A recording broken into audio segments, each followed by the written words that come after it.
Peace. What's the word, everybody? Give everybody a chance to tap in with the kid before we start building on the subject matter for the day. Got about 45 minutes to build on this topic. So I'm gonna give y'all, like I said, about a minute two before we start diving in. Let me know how y'all feeling and living on this wonderful Thursday. Been a minute since I've been streaming, man, but it's all good. We back on it. But what's the word, man? I want to hear from y'all. How y'all been holding up over these past few days? How we living? How we feeling? Y'all already know we didn't been some crazy things transpiring out here, man. You got people shooting up elementary schools, all type of stuff that's going on out here. So let me know where y'all mental is at. How everybody doing mentally, man? What's the word? Let me know. Antonio, my brother, peace. What's happening? What's the word? TZ, peace. What's happening? The good kid, peace. Magic, peace. What's happening? Yeah, let me know where y'all mental is at, man. We gotta check in, tap in with the mental. What's the word? What's the word? Y'all see the subject matter for the day, though. God is peace, peace. What's happening? What's happening, Queen? Ricky, peace. What's happening? Jasmine, peace, Queen. What's happening? What's the word? Yeah, we dealing with society shaping an individual and people sleeping on the power of influence. This is actually one of my like favorite things to talk about because it's so underestimated. It's underrated. People swear up and down that like the media, music, movies, video games, books, anything outside of self, they want to swear up and down that these things don't have an influence on how a person can develop. And then like peer pressure, things like that, man. A lot of these things, man, again, when you analyze yourself, when you analyze a lot of your personality traits right now, I guarantee you the way that you are right now is the sum total of all of your experiences that you've had up to this point. I guarantee you. And I'm gonna build on some personal personality traits or characteristic traits that I have that was developed by society and my response to society. But again, we swear up and down that like influence has nothing to do with anything. Influence is not real. It's not powerful. Like, yes, it is. Yes, it is. Yes, it is. Kurt, peace. What's happening? Miss Naya, peace. Just peace. What's happening? What's the word? Mr. Seven, peace. What's happening? Antonio, for sure. You already know. Society, peace. What's happening? And yeah. And just to talk about the recent events and things like that, man, like that's tragic in regards to what happened at the elementary school. That's crazy situation out here, man. Crazy situation. Another mass shooting. So it's like, yeah, it really got people on alert mode out here, having their guards up and things like that. But we just gonna keep distributing that positive and that powerful energy, and we gonna keep moving and focusing on that. Kill peace. What's happening? But yeah, like I was talking about, man, the power of influence, the power that society can have and does have on how you develop as a person. It's very real in the field, and sometimes it can be indirect. Sometimes it can be very indirect. And I'm gonna give y'all a personal case where it was indirect for me. And it stems back to y'all know that I'm not a drinker at all. Never been a drinker. Never drank alcohol. Never had a drink day in my life. Every time somebody asks me, "Do I want to drink?" the answer is always the same. Nah, I'm good. And I wrote about this on Facebook, but I'm gonna further elaborate on here verbally. But every time somebody asks me a drink, and this stems back to when I'm 16, 17, everybody wanted to try to pop the cherry, so to speak, and give me the drink. So every time somebody would ask me to drink, the answer is always the same. No, I'm good. Everybody that knows me can vouch for that. I'm always standing firm on my square. No, I don't drink. Now, what would happen? Okay, now me saying no, I don't drink, it turns into something deeper than just me not drinking. It turns into now I'm this righteous dude. I think I'm better than everybody. I'm this health nut and this extra serious dude simply because I just don't drink. So instead of people looking at the situation and saying, all right, dude just not a drinker, I got labeled serious, I got labeled righteous, and I got labeled healthy.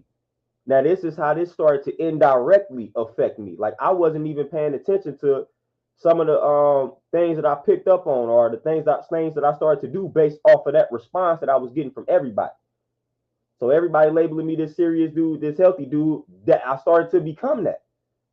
I started to become that. Shantae, Peace Queen, what's happening?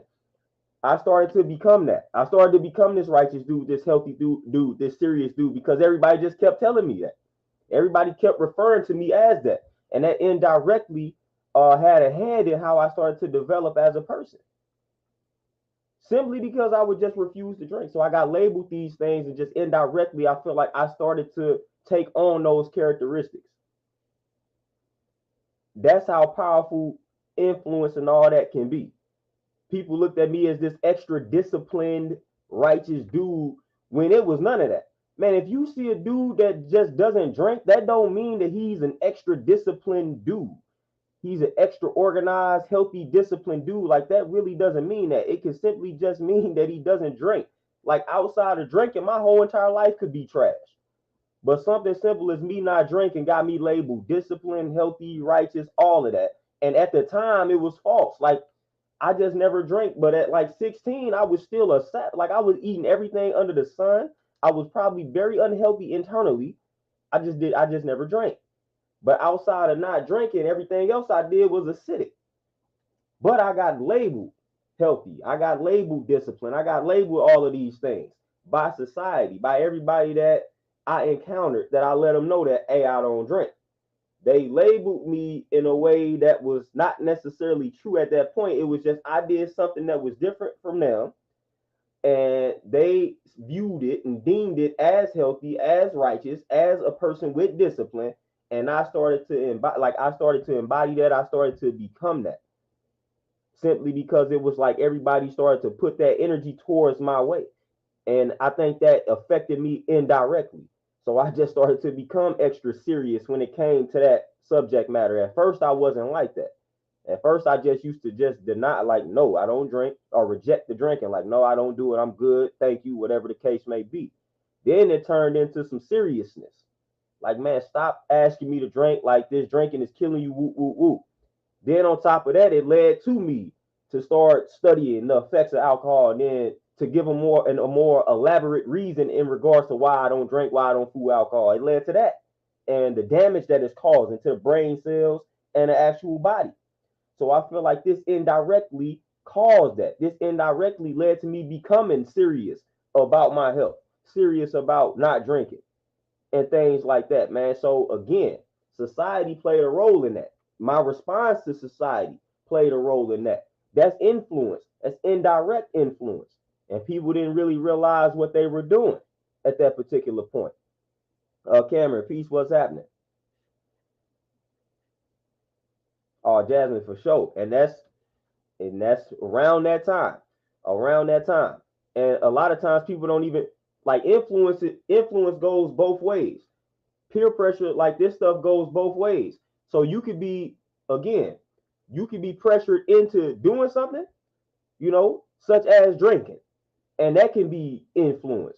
And then you could be like the other end of that spectrum could also be influence.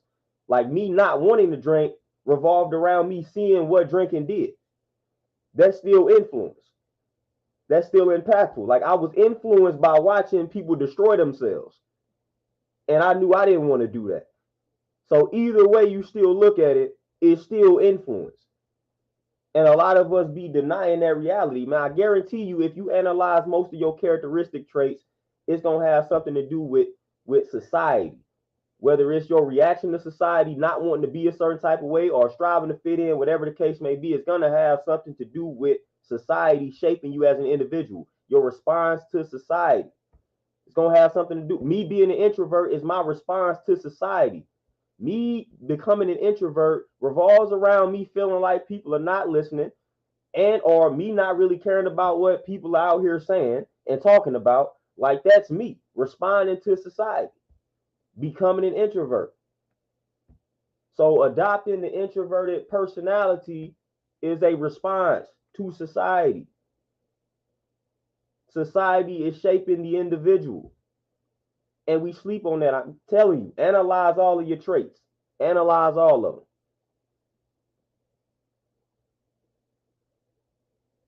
Analyze all of them.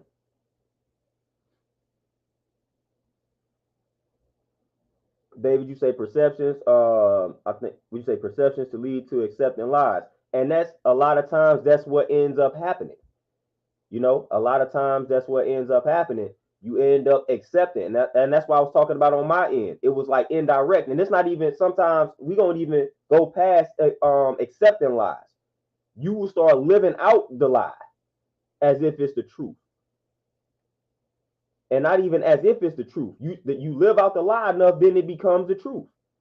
And that's what tends to happen, man. When people suggest enough things about you to you, you start to accept them and live it out. So now it has become the truth. So it's no longer a lie at that point. So, like I said, when people started to refer to me as disciplined, like when I said I didn't drink and they called me disciplined, that was not necessarily the whole truth there, because there was a lot of areas in my life where I lacked discipline. A lot of discipline was lacked. It was just that area of my life where I had discipline. But overall, I was not the best person when it comes to discipline. So that wasn't necessarily the whole truth. When they was calling me a righteous dude because I was denying the drinking, or I was rejecting the drinking, that wasn't necessarily the truth, especially at that point in time, man. I just made one decision that you could consider righteous at that point. But if you would have analyzed my entire existence up to that point, it wouldn't have been that much of a righteous. I wouldn't have been looked at as a righteous guy.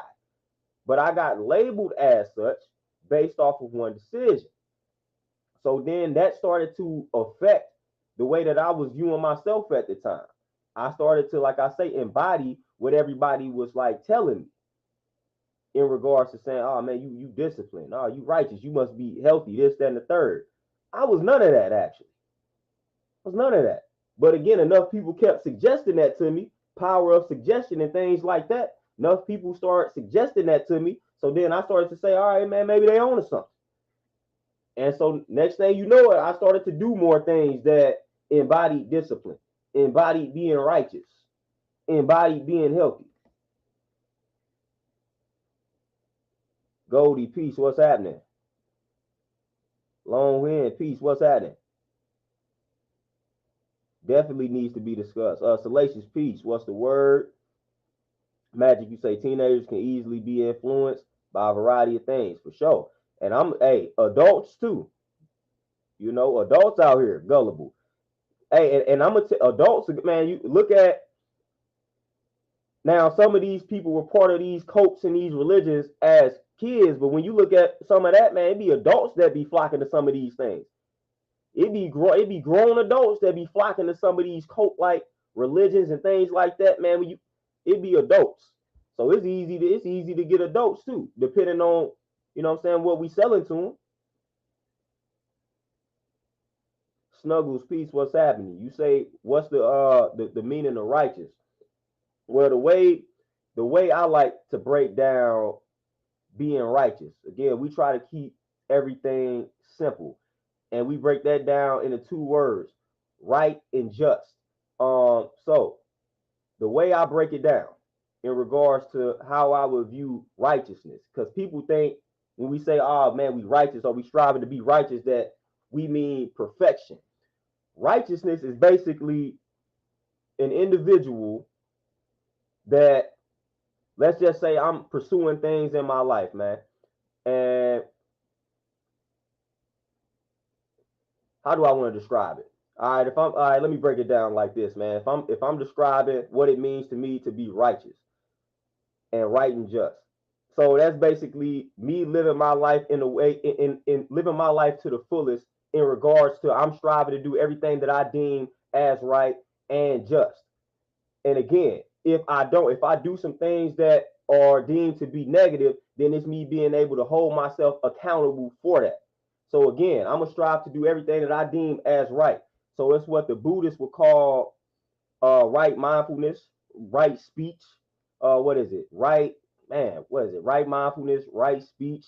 I forget all of the right livelihood, things like that. So we doing everything in our power to do what's right and exact. But if we don't, then we holding ourselves accountable for the consequences, which that's where justice comes into play. So that's right and just. So I'm gonna strive to do what's right. But if I don't do what's right, then I'm holding myself accountable for the consequences in regards to what comes with doing something that's not right. So I'm gonna do everything in my power.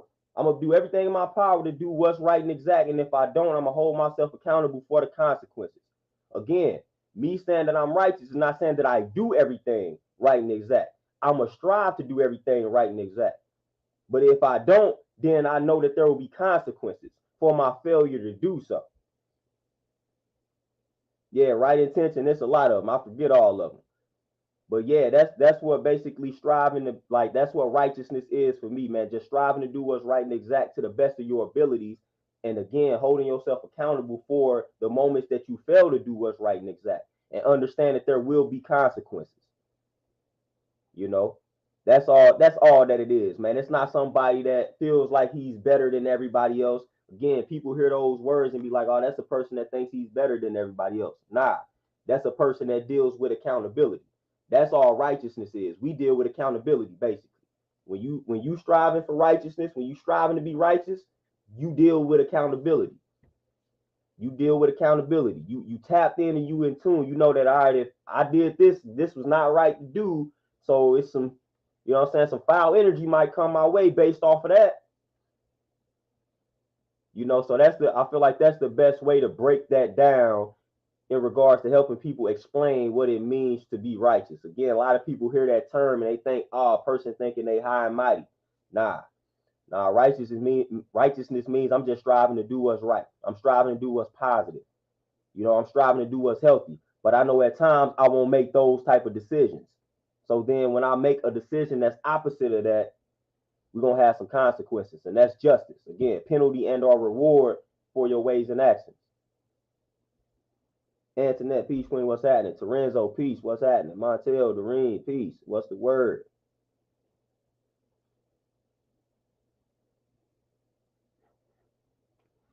But yeah, man, society definitely shaped us. I mean, seriously, man, if you really just think about how you perceive the world, man, a lot of that has to do with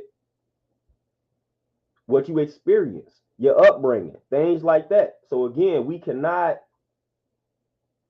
discredit the role society plays in how we develop as a person, how we develop mentally and physically. We can't knock the role of society. I know it feels good to act like we came to a lot of these conclusions on our own, but that's not true. Like, that's not necessarily true. That's not necessarily true. Again, it sounds good, sounds great to act like you did everything on your own by yourself and there was no influence, but that's just not how that works, man. That's not how that works. Again, everybody want to feel that way. Well, not everybody. A lot of people want to feel that way, but that's not how it works. That's not how it works, man. It's going when you boil down when you boil it down, there's going to be some type of influence behind every thought that you have. Some type of influence. The influence can be experienced, but it's going to be some type of influence. It's going to be some type of influence behind it. And that's nothing wrong with that. It's nothing wrong with that. Montel, exactly. Snuggles, you say, is there ever a time where a negative decision can be a positive decision for you, but negative for the other entity? So, Snuggles, now that's actually a pretty good question. And that's why when you start studying like Eastern philosophy, they tell you things like there's no such thing as good or bad. You just have experiences, you just have events, and us placing labels on things is part of the problem. That's why they start saying things like that, because of that type of scenario that you have mentioned. Because if I made a decision and it was positive for me, then that's it. It was a positive decision for me. But then the effect was negative for the other person. But the decision that I made, if it made me feel some type of way and it led to a positive outcome or whatever for me, then that's that. The other person gonna view it and say, okay, this is negative. That's why they tell you, hey, what they say, one man's man, I'll be forgetting all of these quotes, man. Be too many quotes out here. There'd be too many quotes out here. But again, man, it's hard to answer those type of questions because at the end of the day, like I said, I can view something as positive and you can view it as negative. Who's right or wrong? Who's right or wrong? You know what I'm saying? Even when you go back to like nutrition and health and things like that, eating this way can reverse your cancer, but eating the same way can give somebody else cancer. Who's right or wrong? You know, so at the end of the day, like it's all dependent upon the individual. Now, again, you have certain things like if you make a decision, obviously that's causing some physical harm to somebody, then it's kind of hard to label that good in any way, shape, or form unless that person was threatening your existence. Now, if somebody was threatening your existence in what they would call self-defense, you acted in self-defense, then hey, you protected yourself. Somebody was trying to harm you, you defended and protected yourself. Then at the end of the day, that's good on your behalf, bad for the other person. You know, but if you just out here, you know what I'm saying, just inflicting damage, inflicting physical harm on another person for no reason whatsoever, other than some type of greed or just some type of just savage mentality you have, then that's just shit. There's like nothing positive about that. I don't care what you're receiving from that. It's nothing positive about that. You know?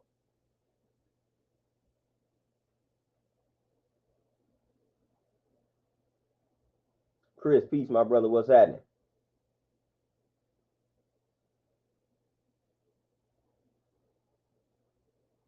The real peace, what's happening? Snuggles.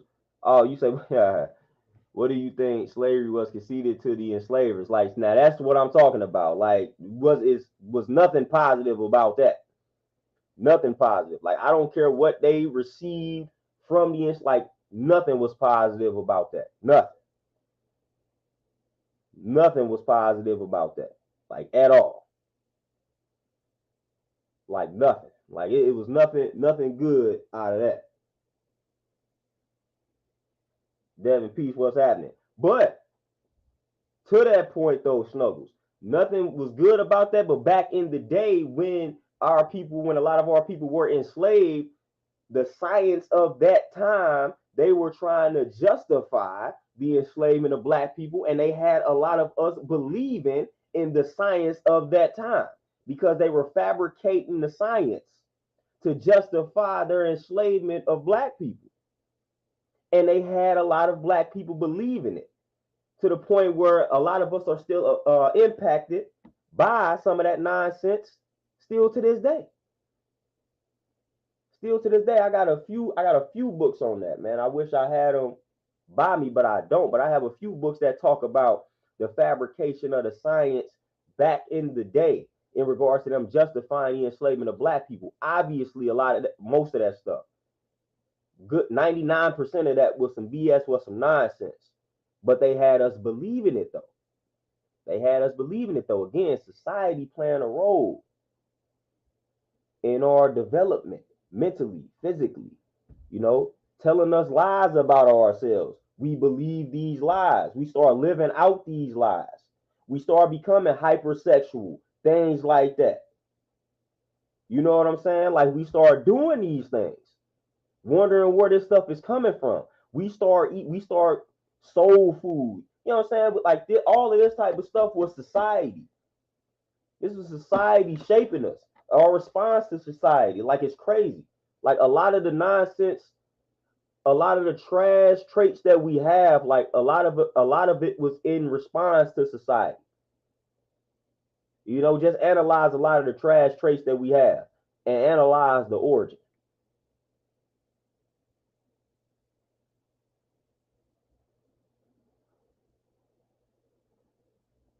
Oh, Snuggles for sure. Yeah, we gonna answer a question to the best of our abilities. You know what I'm saying? We gonna do that. We gonna do that.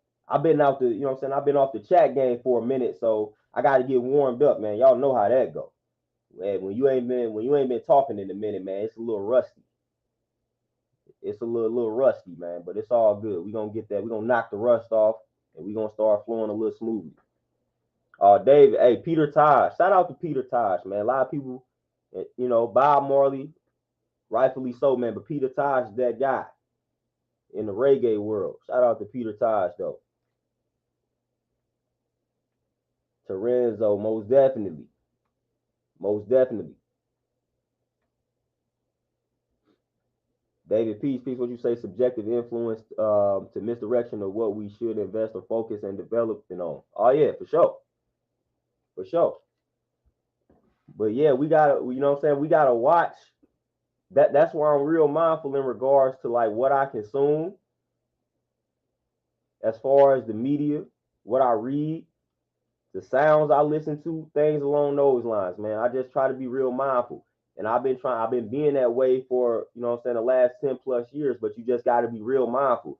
Because even things that you feel like, oh, that's not affecting me, those be the main things affecting you as a person, you know? Because again, like I said, like we've always talked about, the subconscious picks up everything. Like the subconscious doesn't discriminate. So on a conscious level, you could be like, oh, I ain't paying attention to that. The subconscious, like, nah, let me hold that. That's why you be having weird dreams, and it's a bunch of weird symbolism in the dreams, because your subconscious mind is still like it's taking everything in that you consume, and it's going to use all of these images to relay a message to you. So again, while you think something is not affecting you, it definitely is. It definitely is. But again, people seem to think they are above influence. Nobody is above influence, man. Nobody is above it. Not one person on this chat, not one person in this world is above being influenced by something or someone. Nobody is above that. I think K Reno mentioned it in a song. He said the best way to avoid deception is to know that you can be deceived. And I feel like that's right and exact. The best way to avoid deception is to know that you can be deceived. It's people right now that think that they are, you know what I'm saying, think they're unable to be deceived. I feel sorry for you. You probably will be the first one to be deceived, simply because you think it's not possible for you to be deceived. You will probably be the first one to go. You'll probably be the first one to be manipulated and deceived. Snuggles, for sure, man. The gym is definitely, it's rocking, man. We good. I'm about to have to head out of town, man, for this event in honor of my grandmother. Y'all know she passed right before, I don't even want to say right before COVID, because I feel like COVID was here in 2019, man. Because it was a lot of people that was getting sick right around that time, man. So COVID didn't start when they told us it started. That's just, you know, when they made it official. But y'all know my granny passed in October 2019, so they be holding events for her. So I'm about to have to head out of town for that. But other than that, man, the gym is rocking. You know, we good. As far as opening up the next venue, man, who knows? Man, I've learned to shout out to the people that plan and write, like, you know what I'm saying, got planners and things like that. But one thing I've understood about my life is, you know, it really don't necessarily go as I plan sometimes, man. Like I didn't plan to open this gym the way that it happened. So I realized that when I plant the proper seeds and just live my life accordingly, then things just happen. So I just live according to that philosophy, man. I plant the right seeds and things just happen.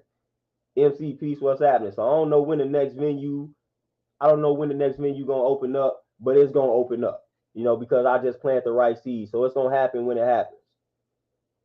But it's definitely something that's gonna happen though, you know. Oh, David, right on, right on. Appreciate it. Sharif and Peace, what's happening? What's happening? Magic, exactly. Exactly. It takes everything literally. It doesn't, it's not able to detect or decipher like the truth from fiction. That's the subconscious mind, man. That the subconscious mind is the mind that controls us. When you go to school for business, that's one of the first things that you learn about. They tell you, and I say this all the time, they tell you never to market to people's conscious mind. They say you market to the subconscious mind. The subconscious mind controls 90% of what you do. That's the subconscious mind, what they call the unconscious mind. So they tell you to market towards that mind or to that mind. That's what they tell you. This is what every corporation does. They not marketing to y'all conscious, logical minds, the minds that y'all using right now. Them corporations don't market to the minds that y'all using right now. They don't market to that mind. They market to that mind that starts functioning a lot when you're sleeping. That mind that's responsible for your dreams. They market to that mind. That's the mind that they market towards. The mind that's keeping your heart beating without you having to think about it. See, your heart is beating without you having to think about it. See, that's that subconscious mind. That's that unconscious mind. That's the mind that they market towards. They tap into that. Like I said, that's why they have certain aromas. You walking through the mall and they have certain aromas flowing out of their stores. That's the subconscious mind that they tapping into. So now you like, Dad, let me walk in that store. You don't even realize why you walked in there. It's because of that scent. You know what I'm saying? Or it's because of the color. So again, it's because of the placement of the store, or it's because of the placement of the product, which is why you want it. So they market it to that subconscious mind. They know how powerful it is. We just don't. We think we doing everything consciously. We not. So the quicker people can realize that and understand that, the more powerful you can become. Aqua, peace, what's happening? Black Mason, peace, what's happening? What's the word? Chris, for sure, we appreciate you tapping in. Zero, what's happening?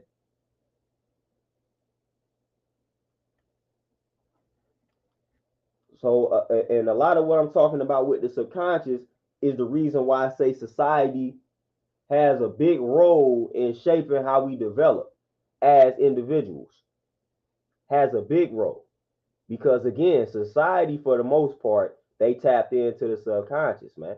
Like I said, the book, I think Edward Bernays got the book Propaganda. Man, I'm telling you, when I was studying like the media and all of these things, man, groupthink, again, y'all know one of my degrees is marketing.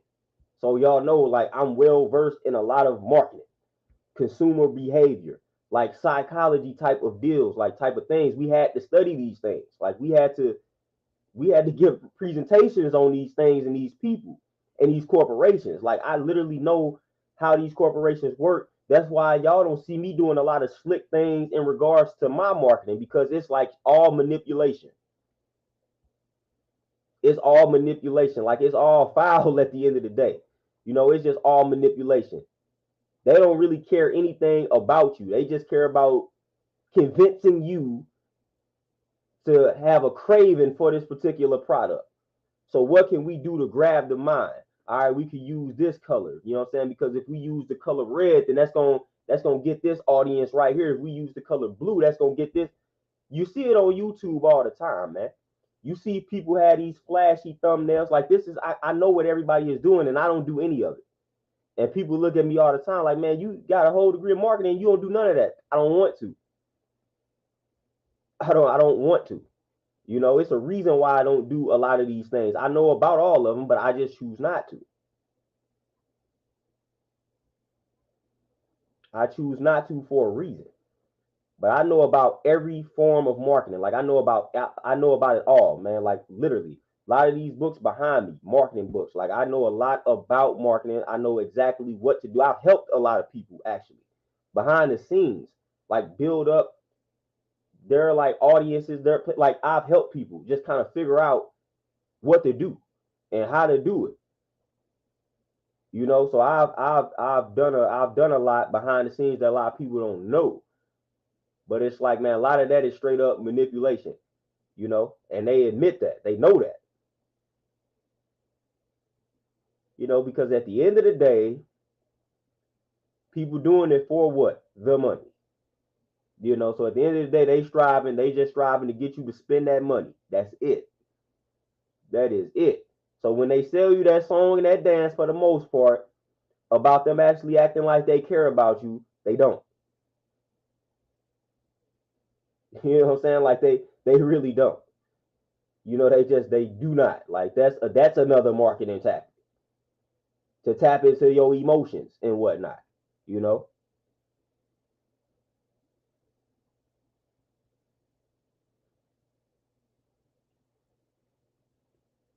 Montel, the main reason why I don't do it, again, it's also, this actually taps back into marketing. It's a book, it's a marketing book. If you in business, you may have heard about this book, but if you plan on going in business for yourself and you just need a good business book, good marketing book, it's a book called Blue Ocean Strategy. Tap into that book. That's a very good book on marketing. That's a very good book on marketing. So it's almost like reverse marketing on my end. I'm gonna do everything that they say not to do, or no, what they everything they say to do, I'm gonna not do it.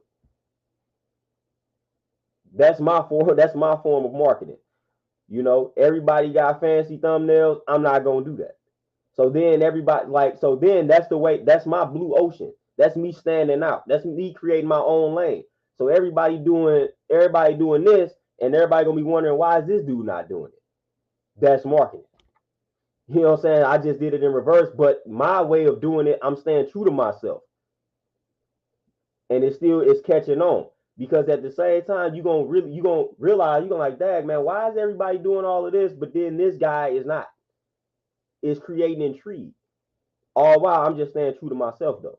Because I don't want to do that. You know, so it's a form of marketing, it's just in reverse on my end. Which is when you study blue ocean strategy, it's exactly that. You know, it tells you not to dive into the red ocean. The red ocean would be doing things that jumping into an industry, jumping into a popular industry. You know, the blue ocean would be kind of creating your own lane, doing things your own way. You know, that's the blue ocean. So I look at the things that I'm doing. I try to do what most people are not doing. I try to move in a way that most people are not moving. And really, all I got to do is be authentic, because most people are not moving in an authentic fashion. So simply me being authentic is me creating a blue ocean for myself. Is me creating my own lane, because I'm not trying to follow trends. I'm not trying to do everything that everybody else is doing. So it's almost like being ahead of your time type deal. So it may not be flashy now. It may not be getting exactly what I needed to get now, but I guarantee you in the future, every video that I've put out, I guarantee you in the future, this stuff is going to crack. It's called being, it's, y'all will see what I'm talking about.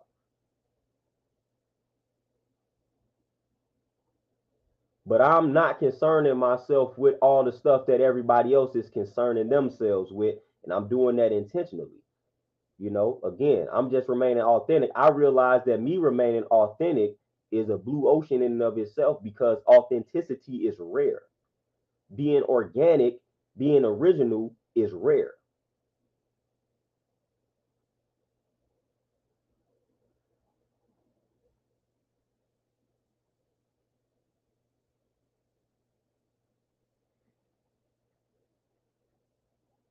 Jakari, peace, what's that? The clock's in. Peace, what's the word?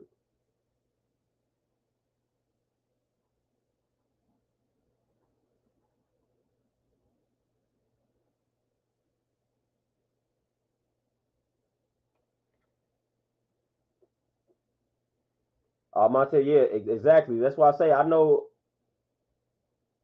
something, you know what I'm saying? I know, like I said, I know a lot of things that I could do to boost the platform. You know, and again, just studying a lot of Eastern philosophy, and just studying even like self-help books. A lot of people call the self-help books corny and things like that, man. But just studying books on positive energy, self-help, finance. Hey, Terenzo know about the NLP. I got a lot of those books behind me. People don't know that, but again, it's marketing. They big on that. Tony Robbins, y'all know Tony Robbins. Dude is a master of NLP, so to speak. That's how he created his platform. So I know all about all of that. I know all about all of it. But like I said, one of the things when you start studying all of this, and they let you know one little simple thing, common denominator. You know what I'm saying? You dedicate yourself to something, then the rest will follow.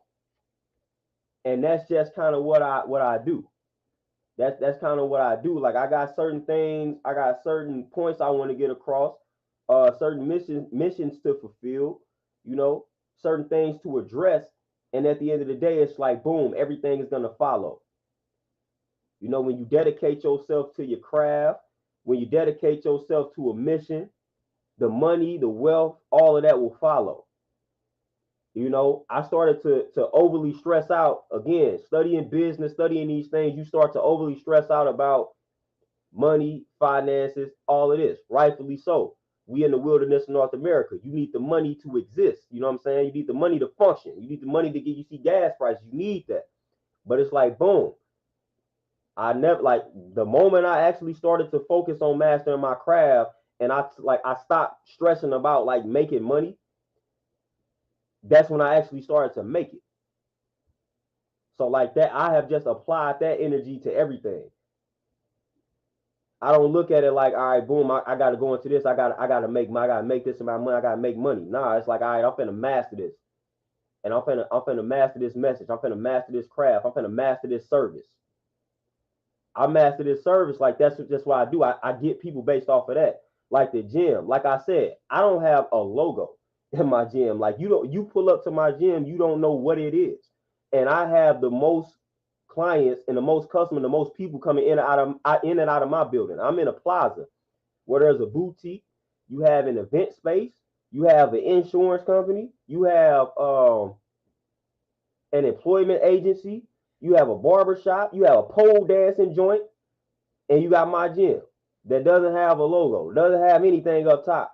And I'm the most booked to the point where people that got logos was asking me advice in regards to how I keep people in and out of there. It's the mind, man. It was me planting certain seeds. And it's me again being good with the people. So again, like I said, when you focusing on your craft and things like that, you focus on the message, man, all that other stuff gonna happen for you naturally. It's gonna happen naturally. Like again, like it's a reason why I'm overly booked and I don't got a logo. Like you pull up to my gym, don't even know it's a gym. But it's a reason why I got the most people coming in and out of my spot in a plaza where plenty of people around me spent thousands of dollars on a logo to put above their store. I don't have that. And again, they asking me like how you keep people in and out of it. Like how are you doing that?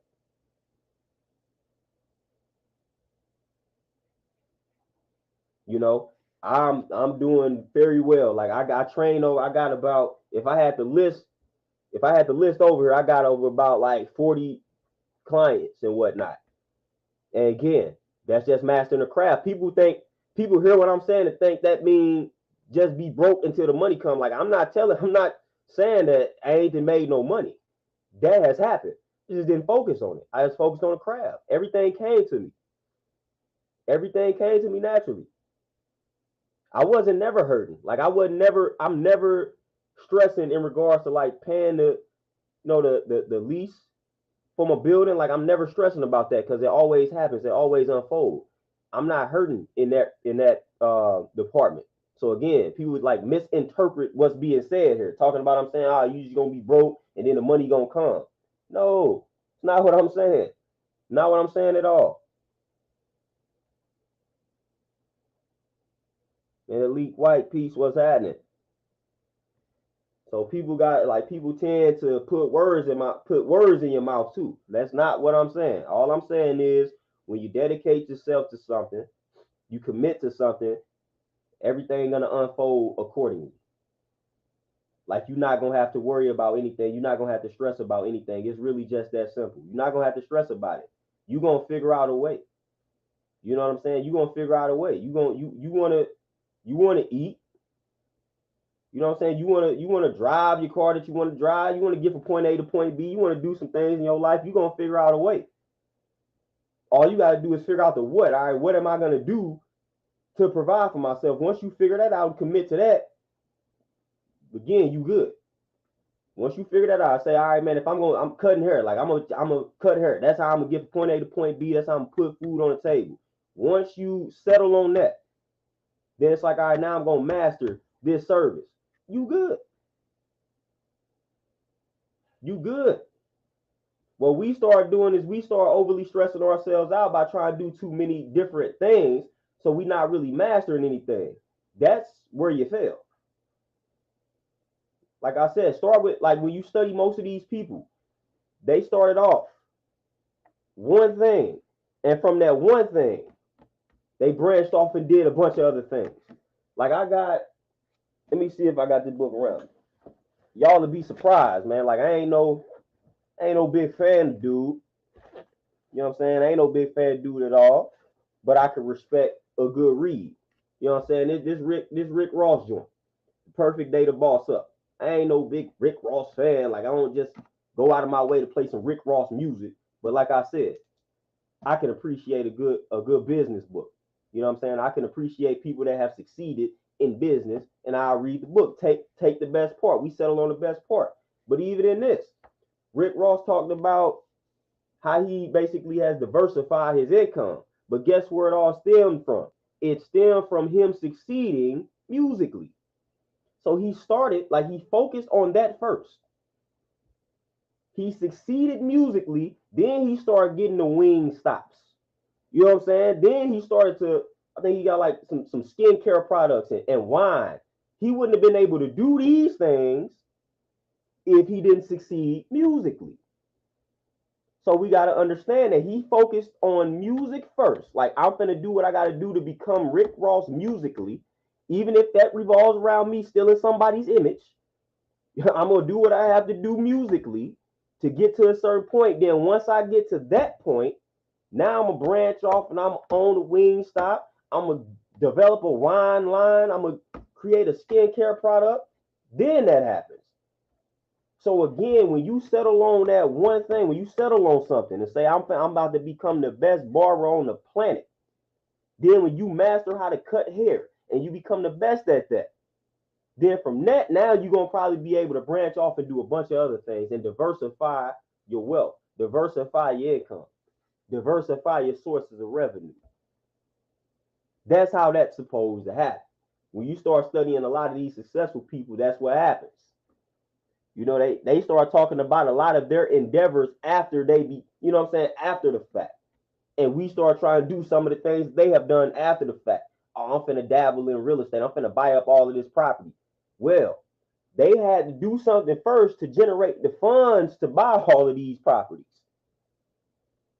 You know? So again, like, focus on that one thing. Man, I'm telling you, when you like master this one thing, when you master it, one or two, I say no more than two. But when you master the craft, I'm telling you, life will be good. Life will be good. But needless to say, this Rick Ross book, I mean, I'm like, what am I, 40? I'm like on chapter like 4 or 3 or something like that. So far, so good. You know, I can always appreciate a jewel. Because we need to up our business minds, man, because again, the way that the world is unfolding, like, we ain't gonna have no choice. I've been trying to tell people this for 10 plus years. A lot of us, we not gonna have a choice. Y'all saw the question that I asked on YouTube. You know, I asked, what's the problem? I asked, and again, I asked this on Facebook too. I asked, what is the true issue? People not wanting to work or jobs not paying enough? I intentionally left off the option of both because I do not want to hear that. I want to know, what is the bigger issue? You know what I'm saying? I don't want to hear both. What is the bigger issue? Is it that people don't want to work, or is it that jobs are not paying enough? And I'm going to be honest with y'all. I am going to say the bigger issue is people are lazy. I'm going to say that's the bigger issue. Because even outside of jobs not paying enough, there are a million different ways to generate some revenue on your own. That's why I said the bigger issue is people are lazy. Because again, outside of jobs not paying enough, there are too many simple ways to make money outside of a job. So I say the bigger issue is people are lazy, and that's mentally and physically. People hear lazy and just think physical. I think no, mentally and physically, people are just lazy. Because again, if that job is not paying you enough, man, you know how many different ways you can learn how to generate some revenue outside of that job. You don't have to be dependent on that job. You don't have to be dependent on that corporation to pay you some money. So they're not paying you enough. Go out and get it. That is why I say a lot of people are lazy because they not going out and getting it, and they making excuses. And I talk to these people a lot. I say, man, this is how you do it. I tried to help people. I tried to help people get on board with making money online, things like that. And what they started doing, making excuses, excuse after excuse after excuse. Oh, well, I don't know how to do this. I don't know how to do that. Learn how to do it. Mental laziness. They don't want to learn. They don't want to learn. So that's why I have settled on that's the bigger issue. See, y'all thought I was gonna say, oh, people don't want to work, and y'all think I'm referencing corporate America. Nah, people don't be wanting to put in work, period. I watched it. Man, you know how many books I've given to people, not recommended, let alone recommended. I recommend books all the time. But do y'all know how many books I've given to people that they haven't read? And if they just simply read the book and do what's in the book, it can change their lives. And I'm talking about business books. You know what I'm saying? Not fitness books. I'm talking about business books. Like Richest Man in Babylon, Rich Dad Poor Dad, these type of books. Like, all right, boom, you do what's in this book, now we good.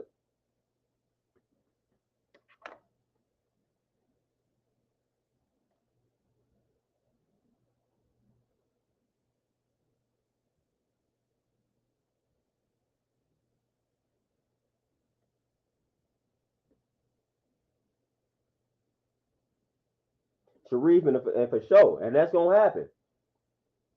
That's gonna happen, man. Doing things for yourself, you're gonna get discouraged, and that's part of the reason people are afraid of that failure. But I just see it all the time, man. People don't want to put in the mental work to do what's really necessary out here. I was watching this documentary on Warren Sapp. If you a football fan, you know who Warren Sapp is, one of the goats to play the game. I was watching this documentary on Warren Sapp, and I forget how many children it said his mother had, but I think it was like four of them. And they grew up in a small town in Florida. It said the moms worked four jobs. You know what I'm saying? To make sure the kids, stayed with some food on their table and had clothes and was able to, you know what I'm saying, do what they needed to do. For Josh, she did what she had to do. She put in the work. She put in the work. Now again, I don't really necessarily care about the jobs. What I'm saying is, man, again, where there's a will, there's a way. Where there's a will, there's a way. And a lot of people be looking at what things that I be doing. I'm like, man, y'all see the books behind me. I've educated myself. When I needed to make a website, I learned how to make the website. You know what I'm saying? Like when I needed to learn how to do something, I learned how to go do it. You want to learn how to make money? You need to make some more money. Learn how to make some more money. Come on, learn how to make some more money, man. Like we all got these smartphones. We all be on YouTube. We all be on Google. But you mean to tell me can't nobody Google, can't nobody watch a video on how to make some more money and start implementing some of these? Listen, some of this stuff that's priceless. Some of these ways to earn some of this money is like you don't have to invest a lot of money to do it. So somebody prove to me how this is not like laziness, like mental laziness. I work in, and y'all gotta understand too, I work in banking. Like I see the mental laziness that I'm talking about. I see it all the time. People want you to do things for them. People do not want to do things on their own.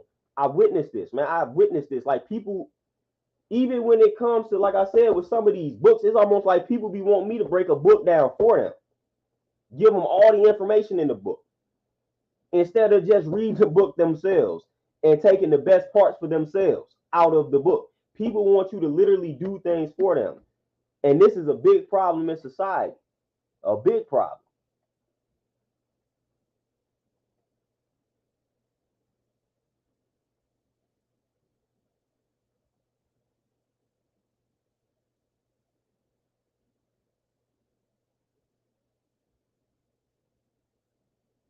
David, for sure. Ray Sean, peace, what's happening? Zen it for sure. And I saw Darrell say something about mental health. Yeah, for sure. We definitely gotta always, you know what I'm saying? We always gotta prioritize that for sure. Big Smooth, what you say? You say it's the corporate structure that binds a person's time that makes the fact that they don't pay enough. And again, what they say, time is money. But even with that, because man, I can run down some days to you. Even with that, where there's a will, there's a way. We just got to be uncomfortable for a brief period of time. Because even with that, I had a life for a point, like for a period of my life, and I still work a lot. I work probably more now that I got my own stuff going on. But back then, when I was in corporate America, when I worked at a corporate gym and a bank, so I was working the bank. I was doing 8 to 5, 8 to 6, man, 8 to 6:30, things 7 o'clock to 5:30, and then I would go right up to the gym, and I'm training sometimes until 10 p.m. So you looking at a day, you looking at being gone from like 7, 8 to like 10, and I'm still finding ways to work out, and I'm still finding ways to write books, things like that that I needed to do to free myself from that lack of time.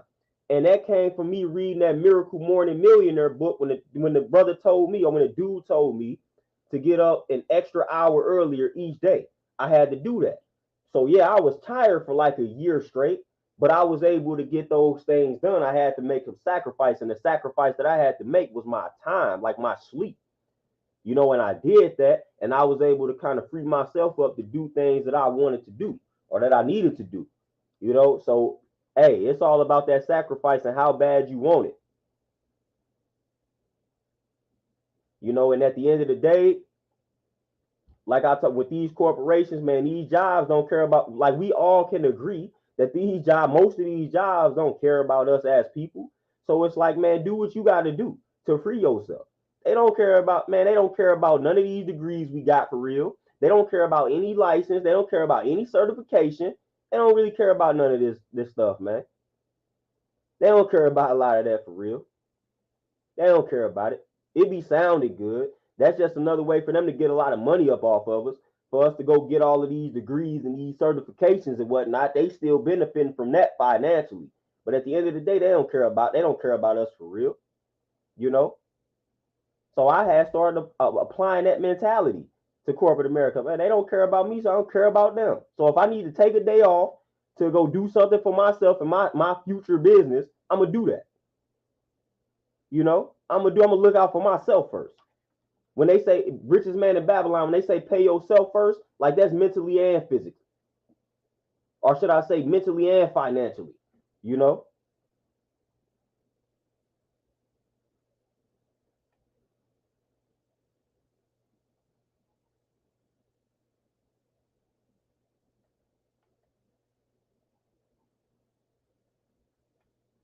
Yeah, big smooth for sure, and that's why, man. That's why I don't listen. I watch I've watched the corporate America kill people. You know what I'm saying? And what do I mean by that? It's certain people that they buy into the American dream, and they feel like they get all these credentials, and they feel like corporate America should allow them to move up this ladder. And once they don't move up this ladder and they see other people moving up this ladder, then they start stressing out. They start getting depressed. They start getting stressed, and that ends up killing them. I've watched that because they place too much importance and emphasis on corporate America. So they start doing everything that corporate America then told them to do. And when they not moving in the way that corporate America promised, they start getting into their feelings, stressed out, depressed. Nope.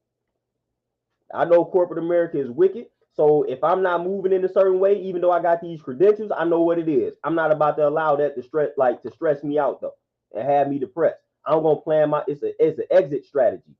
Business plan 101. When you create a business plan, you got to have an exit strategy. So again, if I have exhausted all of my resources, if I didn't maneuver within corporate America to the best of my abilities and it ain't working, here's the exit plan. Put it in motion. I'm gonna put it in motion, and that's what I did. I played the corporate game for a minute, and I was like, nah, this is not going how I needed to go. So now we gonna do this thing my way now. This thing it ain't moving at the rate of speed in which I needed to move. I kind of expected it to go this way. But here we go. We're not about to stress though. I'm not about to look at this man and be like, oh, how they got this position and I got more credentials than them. I ain't about to let that stress me out. I know the game out here. I'll watch that stress people out, lead them to an early grave. Not a cool situation to be in. I ain't finna go out like that. Big Black Peace, what's happening? I've watched that tear some people up. And that's how you, man, it had been situations where people that came back to some jobs on some mass shooting type vibes. I ain't finna let it get that way with me. I know the wickedness. I already know what's up. David, for sure, I will never go back to corporate America. Never. I will do everything in my powers to never go back. You know what I mean? And that's just the type of mentality that you got to have, man. Do what you need to do. Do what you need to do.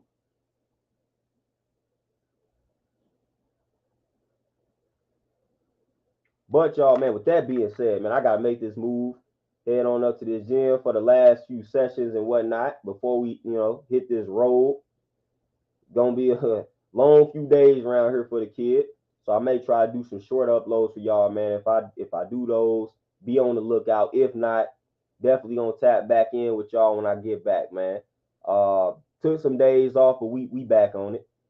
So I'm gonna see y'all get back probably Monday evening, man. I'm gonna tap in with y'all next Tuesday. So y'all enjoy your weekend, all that good stuff, man. I appreciate the comments, all the love, man. It's always peace. Y'all take it easy. I enjoy the rest of the Thursday. Like I said, enjoy the weekend. I'm out. Peace.